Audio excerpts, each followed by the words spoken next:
Good morning, नमस्ते, सुप्रभात बच्चों। मैं विवेक मिश्रा आप सभी के समक्ष उपस्थित हूँ और आज हम पाठ 9 देखेंगे। पाठ 9 का जो प्रश्न उत्तर है उसका अभ्यास कार्य है, उसे हम अपनी उत्तर पुस्तिका में कैसे करेंगे इस बारे में आज मैं आपसे चर्चा करूँगा। तो आइए, सबसे पहले मैं आपको बताना चाहूँगा कि इससे पहले मैंने आपको इस पाठ के बारे में अच्छी तरह से समझा भी दिया था और अब हम इसे उत्तर पुस्तिका में कैसे करेंगे। तो आइए देखते हैं। आपको इस प्रकार से लिखना है पाठ 9, एक कुत्ता और एक मैना। इसके बाद आप कठिन शब्द लिखेंगे और कठिन शब्द का उच्चारण जो है वो हमारे साथ साथ आप करेंगे। तो कठिन शब्द कौन कौन से लिखने हैं आपको? तिमंजिले, सीढ़ियाँ, दर्शनार्थी, अस्तगामी, स्तब्ध, प्रत्यक्ष, उल्लेख, सुराख, गूंज, चीथड़ों, क्रूर और इसके अलावा नृत्य, वृद्ध, स्नेहदाता, आरोग्य, स्तब्ध, चिताभस्म, आश्रमवासी, गृहस्थी, आनंदमय, बिडाल और आक्रमण। तो इस तरह से आप ये कठिन शब्द अपनी उत्तर पुस्तिका में लिखेंगे पाठ 9 के अंतर्गत। इसके बाद आप शब्दार्थ लिखेंगे। शब्दार्थ जो कि आपकी पुस्तक में भी दिए गए हैं और मैं यहाँ एक बार आपको पढ़ के भी बता देता हूँ। शांति निकेतन कोलकाता स्थित विश्वविद्यालय और शिक्षा केंद्र भी लिख सकते हैं इसके बारे में, ठीक है। दर्शनार्थी, दर्शन करने के लिए आने वाले। अस्तगामी सूर्य, आपने पढ़ा होगा पाठ में, तो वही है अस्तगामी, डूबने वाला। स्तब्ध, चुप या शांत। प्रत्यक्ष, जो सामने दिखाई दे। महिमाशाली, गौरवमय। उल्लेख, चर्चा या विवरण। सहज बोध, स्वाभाविक ज्ञान। करुण भाव, दया का भाव। नियमित, नियम से, लगातार। बिडाल, जंगली बिल्ली। आइए बात करेंगे हम यहाँ पर मौखिक प्रश्नों की। तो मौखिक प्रश्न यहाँ पर पहला है कि शांति निकेतन छोड़ने का विचार गुरुदेव के मन में क्यों आया? शांति निकेतन छोड़ने का विचार गुरुदेव के मन में क्यों आया?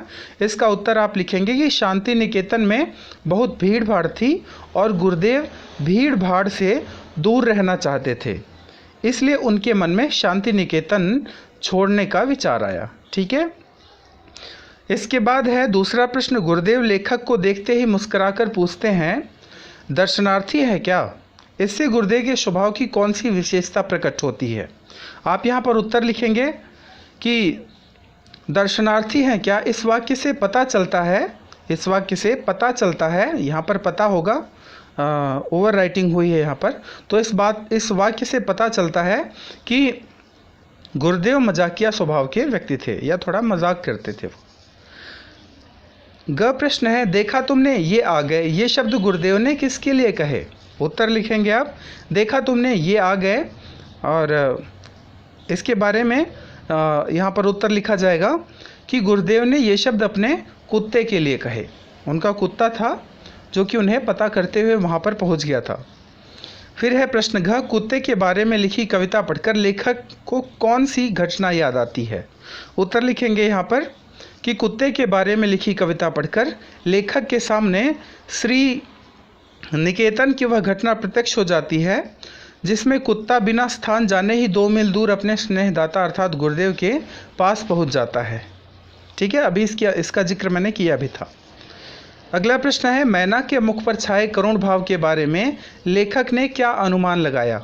उत्तर लिखेंगे यहाँ पर आप कि मैना के मुख पर छाए करुण भाव के बारे में लेखक ने अनुमान लगाया कि मैना करुण भी हो सकती है। इससे पहले लेखक को यह विश्वास नहीं था या लेखक कभी भी पशु पक्षियों के बारे में इस प्रकार की भावनात्मक सोच नहीं रखता था। आगे बात करेंगे हम यहाँ पर लिखित प्रश्न की। लिखित प्रश्न का क है, कुत्ता गुरुदेव के पास कैसे पहुँच गया? जी हाँ, आपने पढ़ा होगा कि गुरुदेव शांति निकेतन की भीड़ भाड़ से बचने के लिए श्री निकेतन पहुँच जाते हैं। उनका कुत्ता सहज बोध के बल पर 2 मील का रास्ता तय करके उनके पास पहुँच जाता है। उसे न तो किसी ने रास्ता बताया था और न ही उसे मालूम था कि उस पर स्नेह करने वाले गुरुदेव यहाँ हैं, ठीक है। अगला प्रश्न है ख, कुत्ते के विषय में किस आश्चर्यजनक प्रसंग का वर्णन लेखक ने किया है? उत्तर लिखेंगे कि कुत्ते के विषय में आश्चर्यजनक प्रसंग था जब गुरुदेव की चिताभस्म कोलकाता से आश्रम में लाई गई उस समय न जाने किस सहज बोध के बल पर वह कुत्ता आश्रम के द्वार तक आया, कलश के पास चुपचाप बैठा रहा और आश्रम वासियों के साथ चुपचाप भस्म को अंतिम विदा देने भी गया। ठीक है, तो ये जो आश्चर्यजनक प्रसंग था वो ये था। अगला है प्रश्न यहाँ पर कि कविवर रविंद्र द्वारा लिखित कुत्ते से संबंधित कविता का भाव क्या था। आप उत्तर लिखेंगे कि कविवर रविंद्र द्वारा लिखित कविता का भाव यह था कि प्रतिदिन यह भक्त कुत्ता तब तक उनके आसन के पास बैठा रहता है जब तक वे अपने हाथों के स्पर्श से उसका साथ स्वीकार नहीं कर लेते।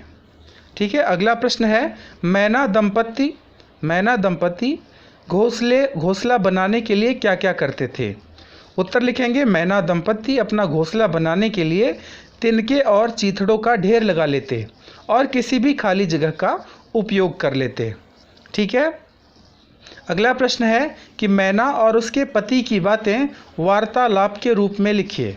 तो आप वार्तालाप के रूप में इस प्रकार लिखेंगे, आपकी पुस्तक में भी दिया हुआ है कि पत्नी ये लोग यहाँ कैसे आ गए। पति बेचारे आ गए हैं तो रह जाने दो, क्या कर लेंगे। पत्नी इन्हें इतना तो ख्याल होना चाहिए कि यह हमारा प्राइवेट घर है। पति आदमी जो है इतनी अक्ल कहाँ। पत्नी जाने भी दो। तो इस तरह से ये बातचीत वहाँ पर उन जो है पक्षियों के बीच में हुई, जो नर और मादा पक्षी उनके घर हजारी प्रसाद द्विवेदी जी के घर पर रहने के लिए आए थे। आगे देखेंगे यहाँ पर मूल्यपरक प्रश्न। मूल्यपरक प्रश्न में यहाँ पर पूछा गया है कि प्रकृति अनुशासन सिखाने वाली सर्वोत्तम पाठशाला है कैसे। आप उत्तर लिखेंगे कि प्रकृति अनुशासन सिखाने वाली सर्वोत्तम पाठशाला है।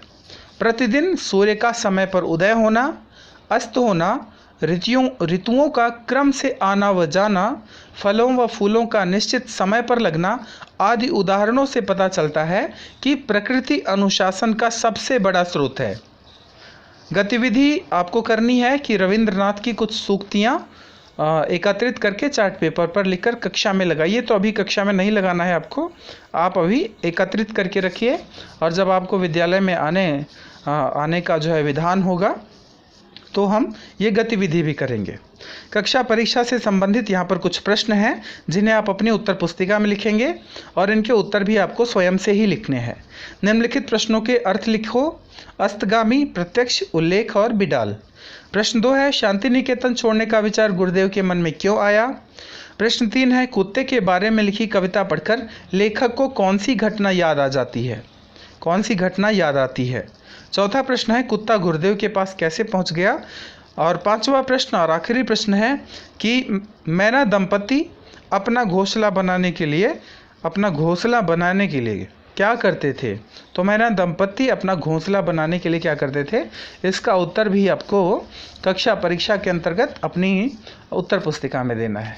तो आशा करता हूँ कि आप इस पाठ को बेहतर तरीके से समझ भी गए होंगे और जो कुछ भी अभी मैंने शब्द अर्थ, कठिन शब्द और इसके अलावा जो मौखिक और लिखित प्रश्न मैंने मूल्यपरक प्रश्न करवाए हैं वो आपको अच्छी तरह से समझ में आए होंगे और आप इसे बहुत सुंदर हैंड राइटिंग में, बहुत अच्छी लिखावट में अपने हिंदी की उत्तर पुस्तिका में लिखेंगे।